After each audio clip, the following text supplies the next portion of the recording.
ለምሳሌ እርሶ 6 ቋንቋ ይናገራሉ። እንዴት አንድ ቋንቋ መስማት ያቅቶታል? ይሄ ማስተካከል አለብን። ሌላው ምንድነው ከተውኳቸው ጥያቄዎች ባሻገር ከምክክሩ ፍትህ አይቀድምም ወይ? አንድ ይሄንን። ሁለተኛ የኢትዮጵያ ሀገራዊ ምክክር የሚል ከሆነ እንደ ኢትዮጵያ ከሆነ ከዚህ ህዝብ ቁጥር በላይ በውጭ እየጮሁ ያሉ ኢትዮጵያኖች አሉ። ስለ እነሱ ስለምን አትናገሩ? እነሱን ስለምን አታሳትፉ? ሌላው ስለ ጦርነቱ ወይም ምክክር ብላችሁ ስለምታስቡበት ነገር ልጠይቅ ብዬ የምጠይቀው ነገር በትግራይ የደረሰውን ሀገራዊ ኪሳራና የመሰረተ ልማት ውድመት ታውቃላችሁ። ያ ሳይካካስ ወደ አማራ ክልል ተስቦ የገባው ጦርነት ምን አይነት ውድመት እንዳደረሰ ለእናንተ የሚጠፋው ነው አይደለም? ይህን ጥያቄ ሳቀርብላችሁ። ከዛ ውጭ ኮሚሽነሯ በ265 ወረዳዎች ሄደን ተነጋግረናል አሉ። እንዴት ነው በ265 ወረዳዎች ጦርነቱ ፕላኔት ላይ ነው እንደሚካሄደው? ፕላኔት ላይ አይደለም የሚካሄደው።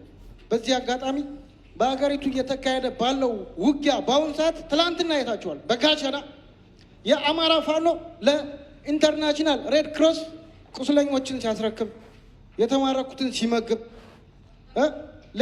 ሳቂ እዚህ ውስጥ ሲስቁ አይገርመኝም። ለምን የጦጣ ሻምበሎች አሉ፣ እዚህ የዝንጀሮም ጋለሞታዎች አሉ፣ የጅብ አማካሪም አለ። ልክ ነው።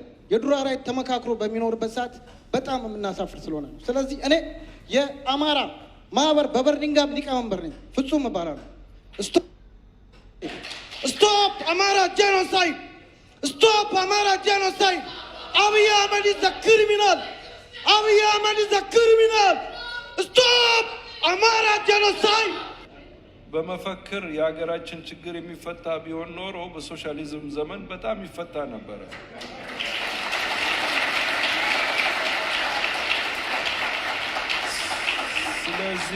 ስለዚህ አሁንም ወደ አእምሯችን ተመልሰን በሰከነና በሰለጠነ መልክ ችግሮቻችንን የምንፈታበት አውድ በዚህ ሁኔታ እንደማይቆም ለመግለጽ ነው። ምክንያቱም እኛ የምናየው የኢትዮጵያ ችግሮች በአፈሙዝም አይፈቱም፣ ጫፍ በያዝንና መድረኮችን እንዳይሳኩ በማድረግም አይፈቱም። ዲሞክራሲያዊ የሆነ መድረክ፣ አሳታፊ የሆነ መድረክ አካሂደናል። ውጭ ያሉትን ለምን አላሳተፋችሁም የሚል ጥያቄ ተነስተዋል። ለምሳሌ ያክል ውጭ ያሉ ወጣቶቻችን አሁን የፈለጉት እውነት ለመመካከር ነው ወይስ የስደተኝነት ወረቀታቸውን ማረጋገጫ ለማግኘት ነው?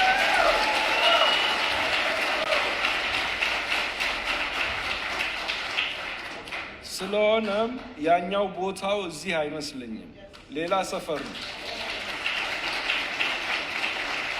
እዚህ እንደ ኢትዮጵያውያን ተከባብረን ችግሮቻችንን ቁስል አለብን፣ አገራችን ታማለች፣ ከዛ ህመም እናውጣት እናድናት የምንል ዜጎች የምንመክርበት ነው። ይሄ ችግር የለም ያ ችግር አለ ብለን አቋም አንወስድም። እኛ እንደ ኮሚሽነሮች ገለልተኞች ነን የምንልበት ምክንያት እሱ ነው። ስለሆነም አሁን እንግዲህ ጥያቄዎቹ ይቀጥላሉ።